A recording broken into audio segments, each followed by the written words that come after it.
என் இனிய தமிழ் சொந்தங்களே, அனைவருக்கும் கனிவான எனது காலை வணக்கம். இன்றைக்கு மகாபாரதத்திலிருந்து ஒரு உபகதை குழந்தைகளுக்காக சொல்கிறேன். கதைக்குள்ளார போகிறதுக்கு முன்னாடி உங்களுடைய சிந்தனைக்கு ஒரு கேள்வி. அதாவது, பல நூல்களை கற்றுத் தேர்ந்தவர்களாக இருந்தாலும் அவர்கள் அறிவற்றவர்கள் அப்படின்னு ஒரு திருக்குறள் சொல்லுது. அந்த திருக்குறள் என்னன்னு சொல்லிட்டு சிந்திச்சுக்கிட்டுருங்க. நம்ம இப்போ கதைக்கு போகலாம். ஓகேவா? அதாவது, பஞ்சபாண்டவர்கள் சூதாட்டத்தில் அனைத்தையும் இழந்துட்டாங்க. அதனால் அங்கேருந்த பெரியவங்க என்ன பண்ணாங்க, ஒரு தீர்ப்பு சொன்னாங்க. 13 வருடங்கள் அவர்கள் நாட்டை விட்டு வெளியேறி விட வேண்டும், நாட்டுக்குள்ளார இருக்கக்கூடாது. அந்த 13 வருடங்களில் 12 வருஷம் காட்டில் வாழணும், 1 வருடம் கிராமங்களில் வாழலாம். ஆனால் அவர்கள் பாண்டவர்கள் என்பது அந்த ஊர்க்காரங்க யாருக்கும் தெரியக்கூடாது, கரந்துரைய வேண்டும், மாறு வேடத்தில் வாழணும். இதுதான் கண்டிஷன். இந்த மாதிரி அவர்கள் இருந்த பொழுது, இந்த ஓராண்டு காலம் கரந்துரைதல் இருக்கு இல்லையா, அந்த பீரியடில் நடந்த ஒரு கதை. அதாவது, அந்த ஊரில் இருக்கிறாங்க. அந்த ஊரில் மக்கள் நல்ல வளமான ஊர் தான். ஆனால் மக்கள் யாருமே ஒரு கலகலப்பாக, ஒரு சந்தோஷமாக, மகிழ்ச்சியாக, கொண்டாட்டங்கள் எதுவுமே இல்லாமல் ஒரு சோகமாகவே இருக்காங்க எல்லா மக்களும். இதை அவங்களுக்கு ஒரு வித்தியாசமாக பட்டுச்சு.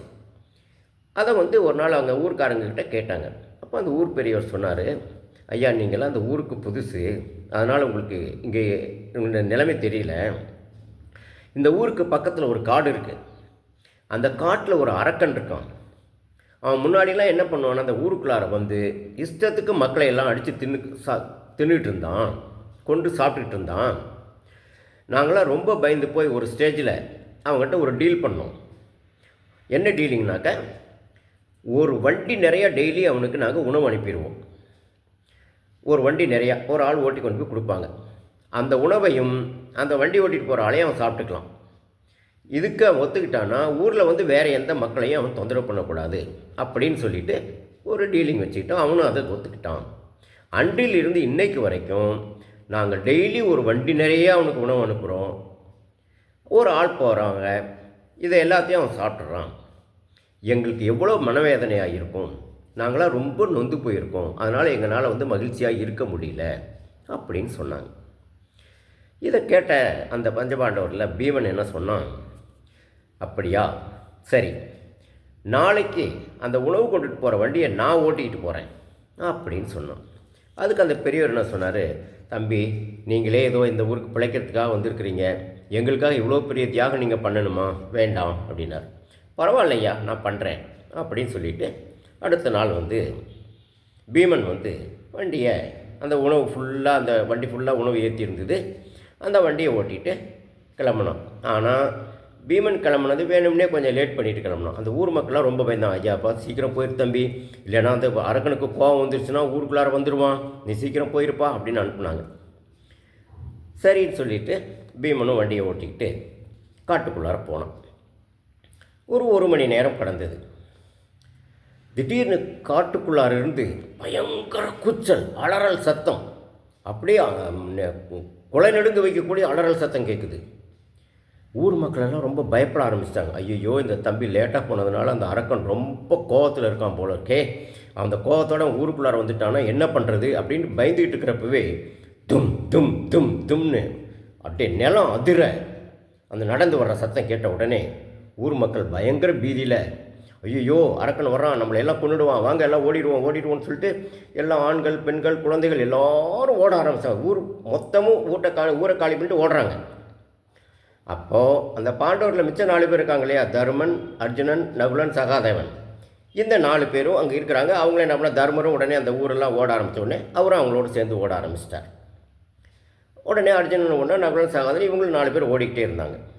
கொஞ்சம் தூரம் போன உடனே அர்ஜுனன் தர்மன்கிட்ட கேட்டான், அண்ணா, பீமன் அந்த அரக்கனை கொண்டுட்டு அந்த வண்டி நிறைய கொண்டுட்டு போன சாப்பாட்டையெல்லாம் சாப்பிட்டுட்டு அவன்தான் வர்றான், பீமன் தான் அந்த மாதிரி தும் தும்னு நடந்து வந்துக்கிட்டு இருக்கிறாங்கிறது நமக்கு தெரியும், ஊர் மக்களுக்கு தான் தெரியாது, அறியாமையில் அவங்க ஓடிக்கிட்டு இருக்கிறாங்க, நம்ம எதுக்காக ஓடணும் அப்படின்னு கேட்டான்.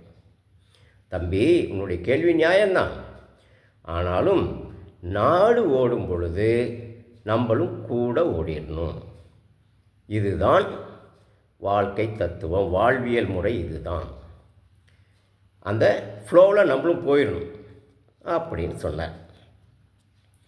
இப்போது நம்ம என்ன பண்ணுறோம்?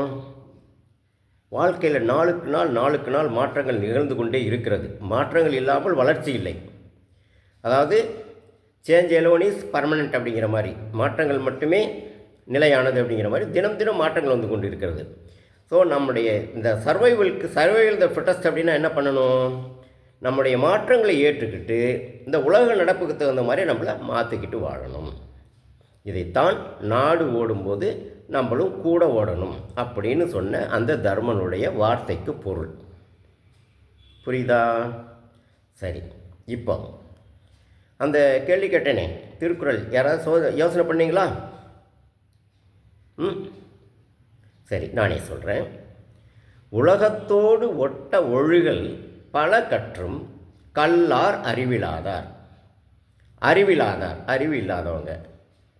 கல்லார் கற்றுக்கொள்ளாதவர்கள். எதை கற்றுக்கொள்ளாதவர்கள்? உலகத்தோடு ஒட்ட ஒழுகல். உலகத்தோடு ஒட்ட ஒழுகலை கற்றுக்கொள்ளாதவர்கள் அறிவில்லாதவர்கள். எப்போ? பல கற்றும்.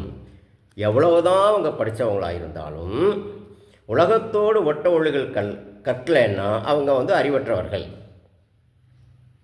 மறுபடியும் அந்த குறள் சொல்லுவோமா? உலகத்தோடு ஒட்ட ஒழுகல் பல கற்றும் கல்லார் அறிவிலாதார் என்று திருக்குறள் சொல்லுகிறது. இப்போது தர்மர் சொன்ன அந்த வாசகமும் திருக்குறளும் பொருந்தி போகுதா?